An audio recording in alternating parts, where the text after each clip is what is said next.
establish a new competitive model for the PGA Tour. And yeah, I just think there's going to be certain events that, might lose their stature if a sponsor doesn't pony up $30 million. Professional golf just had its worst week since LIV wrote its first check. Not because of a bad tournament, not because of a scheduling conflict, because the people who were supposed to be celebrating the most ambitious restructuring in PGA Tour history are instead doing something nobody predicted. They are leaving. Quietly, carefully, and in some cases, loudly enough that the whole sport heard it. 3 days after Brian Rolapp and Tiger Woods stood together in Connecticut and told the world that professional golf was saved, the meltdown started. And the part that should genuinely alarm every fan paying attention right now isn't the players pushing back. It's not even the sponsors running the numbers. It's the specific names doing both. Because these aren't outsiders. These aren't LIV defectors or tour critics who never liked the system. These are the people the tour restructured itself around. And right now, some of them are done. We are going to name every single one of them. Every sponsor, every dollar, every player quote, and exactly what triggered this cascade. But what I need you to understand before we get into any of it is this. The damage happening right now isn't happening at the bottom of the tour. It's happening at the very top. And that distinction changes everything about what comes next. Here is the thing that nobody in the mainstream golf conversation is saying clearly enough. The players most at risk under this new system aren't the journeymen grinding to keep their cards. They will adapt or fall. That's how every tiered system works. The real casualties in this story are the blue-chip corporations who spent years, in some cases nearly 2 decades, building their entire sports marketing identity around a tour that just changed its fundamental value proposition overnight. They signed 9-figure deals for one specific reason: player access. The ability to put the names they wanted inside their events, in front of their clients, attached to their brand. That was the product. That was what the check paid for. That product no longer exists. And some of them have already decided they're not interested in whatever replaced it. The amount of combined sponsorship value now sitting in open uncertainty will genuinely reframe how you think about this restructuring. So if you follow this tour closely and you want the names and the numbers the tour isn't volunteering, hit subscribe. This channel exists for exactly this conversation. Here is what Rolapp and Tiger actually built, and here is the exact moment it started cracking. Starting in 2028, the PGA Tour operates in 2 completely separate tiers. The Championship Series, roughly 23 to 24 elite events, minimum $20 million purses, top 120 players, every event carrying real consequence because relegation is now real. Finish outside the top 90 at the end of a season, and you are demoted. Not warned, not suspended. Demoted to the Challenger Series for a full calendar year. Think about what that means for a player with 4 tour wins, 2 top 10 major finishes, and a decade of history on this tour. One bad season, and they are competing for $4 million purses against players they have never once had to worry about. That is not a reform, that is a trapdoor. But the decision that broke the commercial relationship faster than any other wasn't the relegation model. It was the elimination of sponsor exemptions. Gone. Completely. The tour's public position was blunt. Sponsors don't decide who plays in the NBA playoffs. Logical on paper, catastrophic in practice. Because for the brands writing the biggest checks, that exemption wasn't a perk. It was the entire business case. Remove it and you haven't just changed a policy. You have changed the fundamental reason the deal existed. What happened next proved exactly how fast that business case can collapse. Farmers Insurance had been at Torrey Pines for 17 consecutive years. 17. Their name became permanently synonymous with one of the most iconic venues in American golf. A $14 billion brand, one of the longest title sponsorship relationships the tour had ever built. They did not renew. The 2026 Farmers Insurance Open was the last one. Confirmed. Done.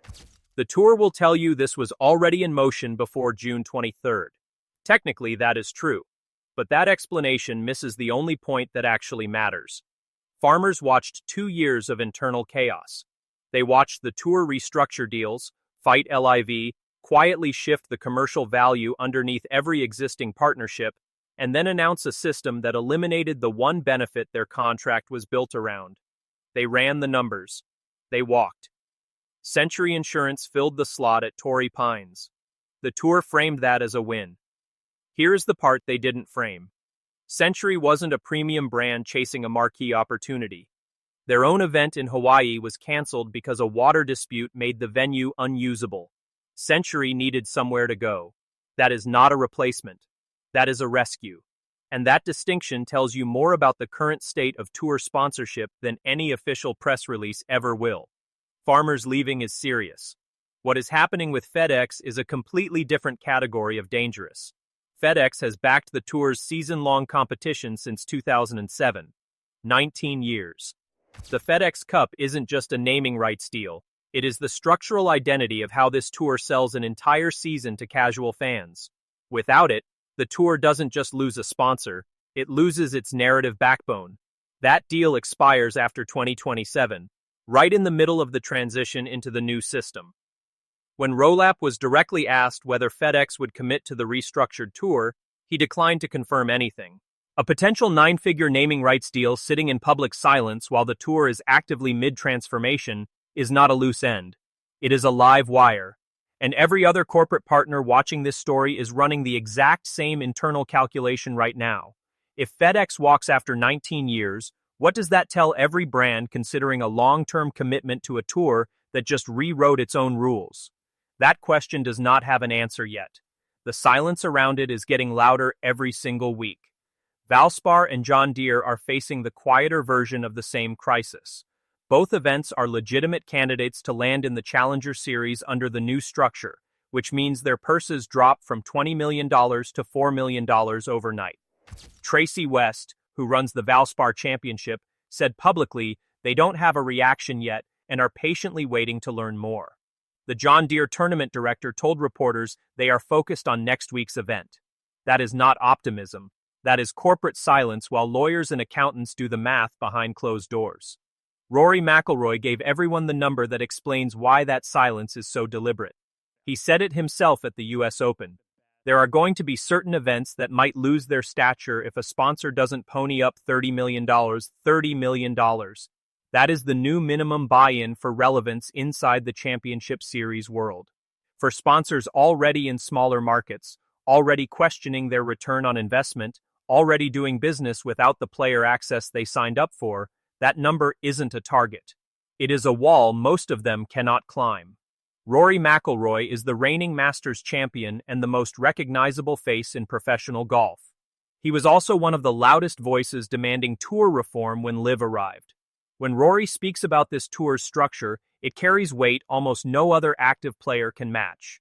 So when he called the new second tier a glorified Corn Ferry event before the vote was even taken, that wasn't frustration. That was a public verdict from the sport's biggest active name.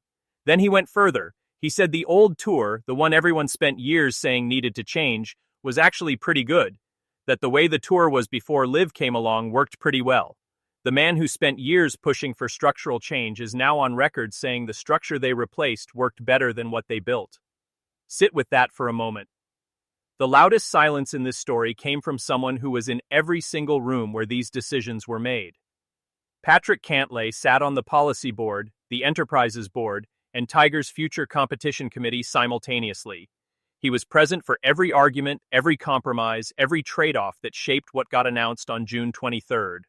When the vote happened, Cantlay abstained. He was the only board member who did. He offered no explanation. His post-vote media session carefully covered fan experience and competitive quality. He never once said he supported what they built. Golf insiders have spent weeks trying to decode what that abstention actually means. Some pointed directly at the current standings. Based on recent form, Cantlay sits uncomfortably close to the exact line between the Championship Series and the Challenger Series. The man who helped architect the relegation system may have quietly realized he is one bad season from being consumed by it. Unconfirmed, unspoken, but sitting over this entire story like a cloud that won't move. Jack Nicklaus made his position public in the plainest terms possible. At the Memorial, his own event, Nicklaus said he is not exactly in favor of the tour's plans. His concern was the crowding of smaller tournaments off the map. His exact framing, what chance does a tournament like that have? They don't have a chance. When the greatest player in golf history delivers that verdict standing on his own course, it does not get filed as one man's opinion. It lands as a generational warning. 3 revolts, 3 completely different registers. The reigning major champion calling the second tier a minor league. The silent insider who built the system and refused to vote for it. The most decorated player in history saying plainly, he is not in favor. None of them are wrong. And that is precisely what makes the tour's position so difficult to defend. Here is the irony the tour cannot escape. Tiger Woods chaired the committee that designed this system. He stood next to Rolap at the announcement. His credibility was the single largest source of legitimacy this restructuring had. The committee also included Adam Scott, Keith Mitchell, and Maverick McNeely, active tour members who spent 9 months building this from scratch. And the players most publicly opposed to what they built are Rory McIlroy, who wasn't in those rooms, Jack Nicklaus, who hosts one of the events anchoring the championship series, Patrick Cantlay, who was in every room and still couldn't bring himself to vote yes. The system designed by players for players to save professional golf from a civil war with LIV is now facing open revolt from 3 of the most respected voices the sport has. That is not bad timing. That is a structural failure in how this plan was built and who was allowed to shape it. I'll be completely honest with you. The idea behind this restructuring is defensible. Meritocracy makes sense. Eliminating sponsor exemptions makes sense in principle. Creating real consequence at every event makes sense. Those are the right instincts. But launching a relegation model without first locking your biggest commercial partners into the new structure may be the most expensive sequencing mistake this tour has ever made. You do not announce the new rules of the game while your most valuable players are still deciding whether to keep playing. You close the money first, then you announce the system. They did it backwards. And right now, the bill for that decision is coming due in 9 figures. 5 championship series venues remain unannounced. FedEx hasn't committed. Valspar and John Deere are waiting in silence. The total commercial value sitting in open uncertainty right now runs well into 9 figures and climbing.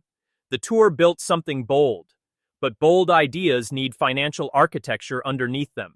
Right now, that architecture has visible cracks, and the people most qualified to judge whether those cracks are cosmetic or structural are the exact same people who just publicly refused to endorse what was built. So here is the only question that actually matters. Can the tour close the money, lock the sponsors, and quiet the revolt before 2028 gives them no more runway? Or is the damage already deep enough that the boldest restructuring in tour history becomes the thing that finally broke it? Drop your honest take in the comments. This is exactly the conversation this channel exists for. And make sure you're here when the FedEx decision lands, because that single announcement will either stabilize everything we just talked about or confirm that the meltdown is only getting started.